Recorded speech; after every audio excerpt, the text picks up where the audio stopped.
Merci, monsieur le député. La parole est à monsieur Jean-Philippe Nilor pour le groupe Gauche démocrate et républicaine. Pour 5 minutes également.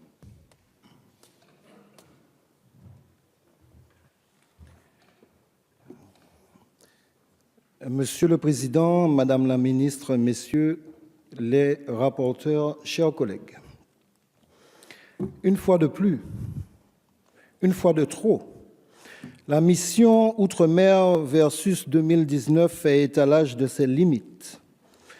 Mon intervention se refusera donc de s'enfermer dans l'examen de cette seule mission. En effet, nombre de mesures du PLF 2019 qui pénalisent sévèrement nos territoires ne relèvent pas de cette mission Outre-mer.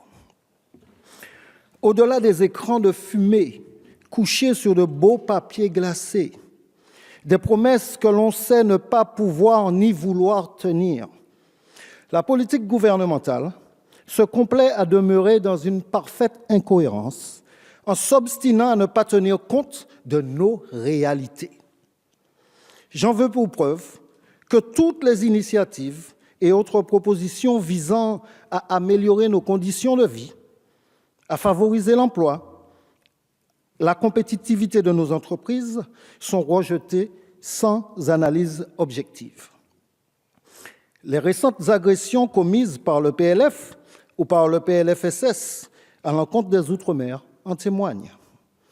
J'aurais pu parler de l'abattement fiscal, de l'abattement fiscal, alors qu'aucune mesure concrète n'a apporté de résultats s'agissant de la lutte contre la vie chère.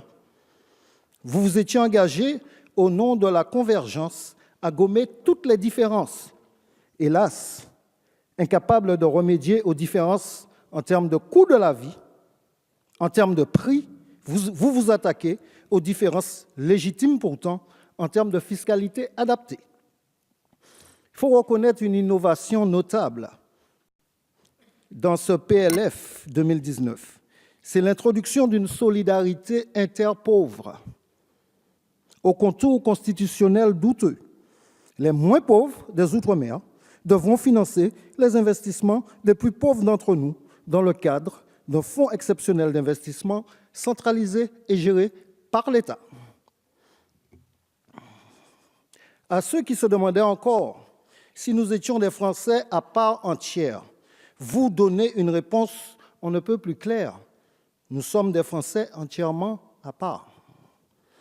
J'aurais pu vous parler de cet amendement inique aggravant la fiscalité sur les Roms d'outre-mer, qui viendra pénaliser l'un des rares fleurons de nos économies, démontrant, s'il en était encore besoin, que la France n'a jamais considéré le rhum comme une production nationale, pourtant produite sur un territoire français. Aucun gouvernement n'a jamais défendu le punch avec autant de punch qu'il le fait pour le vin. Mais je préfère vous parler de la remise en cause de la défiscalisation, article 199, 1(c) du Code général des impôts. Preuve absolue que vous ne respectez pas vos propres engagements. Dans le livre bleu Outre-mer, publié en 2018, il est écrit, page 19, le gouvernement organisera à la rentrée une grande conférence destinée à mobiliser l'ensemble de ses partenaires pour donner un nouveau souffle à la politique du logement outre-mer. Les assises ont déjà permis de formaliser plusieurs axes de cette stratégie.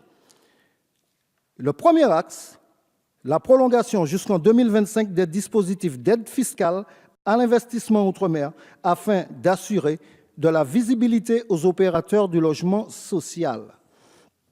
Lors de la visite du président de la République en Martinique, en septembre dernier, j'avais attiré l'attention du président sur l'impérieuse nécessité de maintenir ce dispositif crucial pour améliorer les conditions d'habitat de nos compatriotes les plus vulnérables. Plus de 600 familles en ont bénéficié depuis 2013, tout en donnant de l'activité à de nombreuses entreprises artisanales du BTP.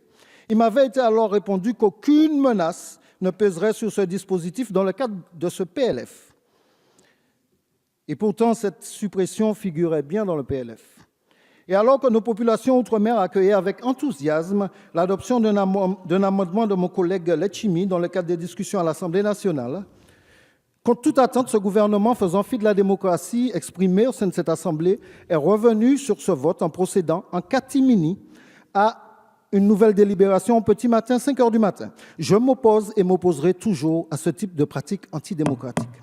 Je ne vous apprends rien, Madame la Ministre. Pour conclure, par le passé, beaucoup d'erreurs ont conduit des gouvernements successifs à l'échec. Des erreurs d'analyse, erreurs de manque d'humilité, erreurs de diagnostic, erreurs de sémantique, erreurs de logique, erreurs de politique économique. Tant que vous ferez preuve de surdité et de cécité vis-à-vis de nos analyses et propositions objectives dans l'intérêt de nos peuples, toutes vos mesures soi-disant exceptionnelles ne donneront naissance au mieux qu'à des politiques publiques exceptionnellement stériles, au pire, à des politiques publiques exceptionnellement catastrophiques. Merci, chers collègues.